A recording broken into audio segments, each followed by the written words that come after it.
Don't wait up. My wife said it for the fourth time that week. Her excuses were getting thinner and my suspicions were getting thicker. So that night, I did something I swore I'd never do. I followed her. And what I found didn't just blow up our 10-year marriage. It handed me the perfect opportunity for payback, an opportunity I was more than happy to take. For 10 years, I thought my marriage to Sarah was solid rock. It wasn't some Hollywood whirlwind romance, it was quieter, and I thought, stronger than that. It was built on lazy Sunday mornings, inside jokes whispered over dinner, and just that easy feeling of knowing someone always had your back. We were a team. We'd built a life, a home, a future, piece by patient piece. I really thought we were happy, but I've learned that happiness can be a pretty convincing illusion. The change was so small at first, I almost convinced myself I was imagining it. It started with her phone. Suddenly, it was always angled away from me or flipped face down on the counter. Then came the late nights at work. Sarah's a graphic designer, so crazy deadlines were normal, but this was different. All of a sudden, every single project was a crisis that needed her to stay for hours after everyone else went home. Her excuses were just plausible enough to make me feel like a jerk for doubting them. "We're just trying to land this new client," she'd say, looking exhausted.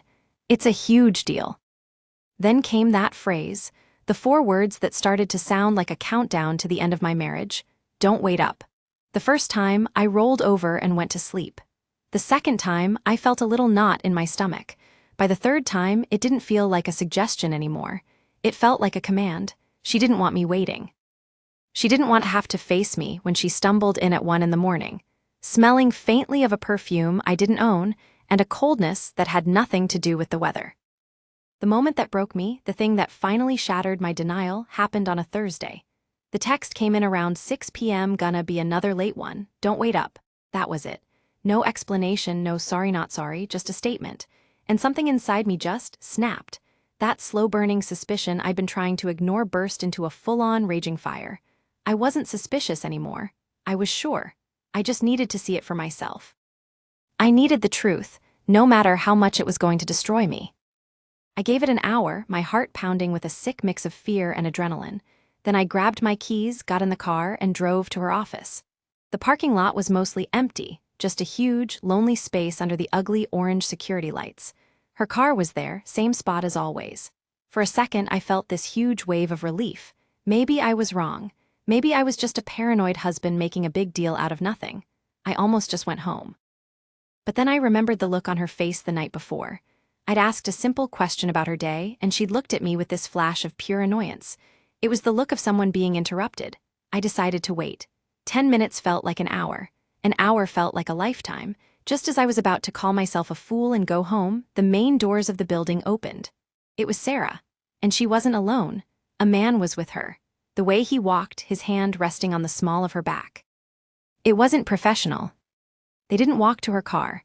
They went to a different one, a sleek black sedan I'd never seen.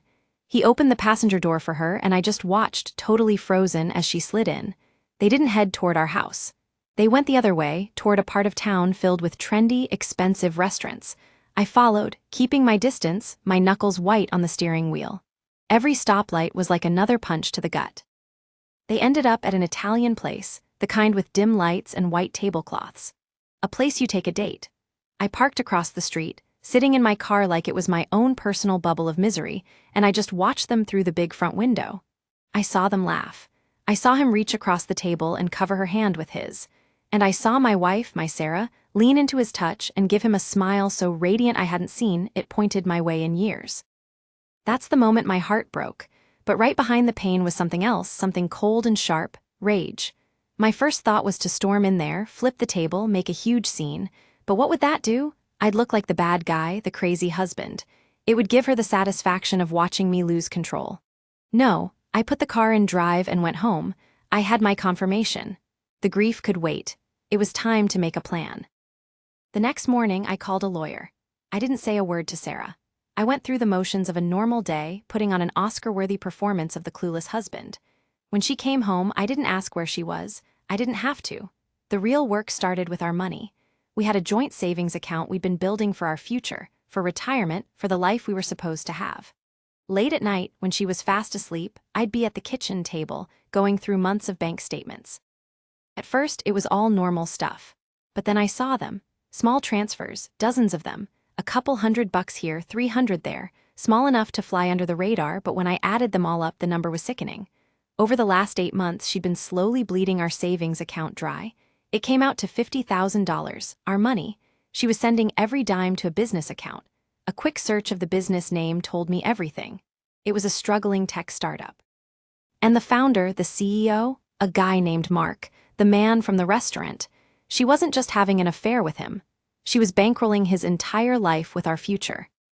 My lawyer told me about this legal concept called dissipation of marital assets. He explained that using shared money for something completely unrelated to the marriage, especially to fund an affair, was a huge no-no in the eyes of the court. He called it financial misconduct. I called it the perfect weapon. I waited 2 weeks. 2 weeks of playing the happy, oblivious husband. It was the hardest acting job of my life. Every fake smile felt like grinding glass in my teeth. Every normal conversation was torture. But I had a plan, and I was going to see it through. The confrontation didn't happen with us screaming at each other in the living room. It happened at my lawyer's office, under cold, sterile lights. I told her we needed to go in to update our wills. She didn't suspect a thing. We sat across the big conference table from each other. My lawyer started talking in this calm, steady voice. Then, he slid a folder across the table to her. Inside were the bank statements, with every single transfer to Mark's company highlighted in bright yellow. There were also the photos I'd spent the last 2 weeks taking her car parked outside his apartment, the two of them at another dinner, kissing in a park like a couple of teenagers. I watched the color drain from Sarah's face as she opened it. Her eyes darted from the highlighted transfers to the pictures of her and Mark. Her confident, cool facade just crumbled. She looked up at me, her mouth opening and closing like a fish, but no sound came out. The mask was finally off. For the first time in months, I was seeing the real her, and she was terrified. $50,000, Sarah, I said, keeping my voice quiet but firm. You stole our future to pay for your affair. She tried to deny it, of course, tried to spin some story, but the evidence was right there in black and white and color photos. The fallout for her was brutal. The affair was one thing, but the money, the cold, calculated financial betrayal, was the nail in her coffin. During the divorce, this dissipation of assets my lawyer mentioned became the main event. In our no-fault state, the affair itself didn't have much legal power. But the money? That was a concrete, provable crime against our partnership. My lawyer argued that she'd deliberately thrown away marital property on her boyfriend. The judge agreed. In the end, the court treated that entire $50,000 as an advance on her share of the marital assets. It was credited back to my side before we split anything else. Her financial cheating basically torpedoed her case.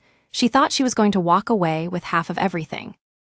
She walked away with a tiny fraction of what she expected, all because her little secret became a very public, very expensive legal document. And Mark, without its secret source of funding, his little startup folded in less than 6 months. I didn't do anything to make that happen, but I have to admit, it felt like a bit of cosmic justice. The months after the divorce were quiet. I sold the house. It was full of too many ghosts. I got a smaller place and just started putting my life back together, one piece at a time. There's no magical cure for that kind of betrayal. It definitely leaves a scar. But with time, the sharp pain has faded. I learned a brutal lesson about trust, but I also learned that I'm a hell of a lot stronger than I ever knew. I found my peace, not in getting even, but in the quiet work of rebuilding my own life on my own terms. It's a simpler life now, but it's honest. And for the first time in a long, long time, I feel free. If you enjoyed this story of justice, be sure to subscribe for more. And let me know in the comments what you would have done in my situation.